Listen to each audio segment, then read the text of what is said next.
sœurs dans le Seigneur, je voudrais donc vous avertir dans le Seigneur par la parole de Dieu, et pas par moi, et par les Saintes Écritures. Ceux qui connaissent la Bible découvrent le temps que nous vivons.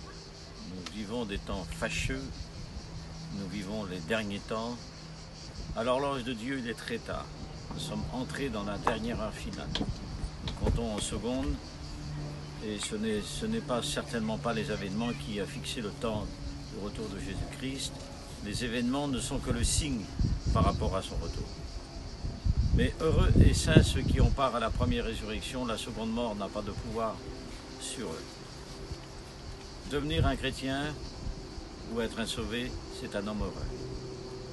Devant les choses qui sont devant nous, où notre liberté elle est scellée, brisée, anéantie, puisque le passeport, maintenant, dans quelques jours, il va être en vigueur, à partir de lundi, et les mois qui va vivre, va devenir meublé, encore plus grand, où la loi va s'élargir.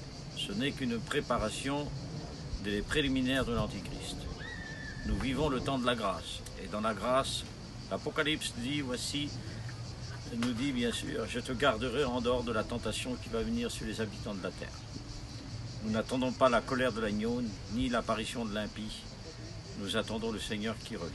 Comment l'attends-tu? Rétrograde, reviens au Seigneur. Pécheur, donne-toi au Seigneur, parce qu'il est plein d'amour. Son amour est immense. Et les hommes qui voudront vivre son Christ dans le temps que nous vivons, où l'angoisse, elle surgit, elle est dans le monde, la psychose est montée à un grand niveau, la tristesse sur la terre, ce sont des hommes qui ne seront pas heureux. Mais les hommes heureux, c'est les cœurs purs, c'est ceux qui sont dans le Seigneur, c'est ceux qui ont la parole, et ceux qui sont sanctifiés par la parole, ceux qui sont préservés par le Seigneur. Alors je voudrais m'adresser aux chrétiens, veillez et priez, afin de ne pas tomber en tentation, parce que nous ne savons pas comment les jours devant nous, comment ça va aller. Nous rentrons encore dans un tunnel et le temps est court. Aux serviteurs de Dieu, faites la mission que Dieu vous a donnée, et à ceux qui travaillent pour le Seigneur, moissonnez, parce que la nuit vient où personne ne pourra travailler. Arrachez des âmes autour de vous, arrachez vos enfants, revenez au Seigneur, bénissez le Seigneur et glorifiez Dieu.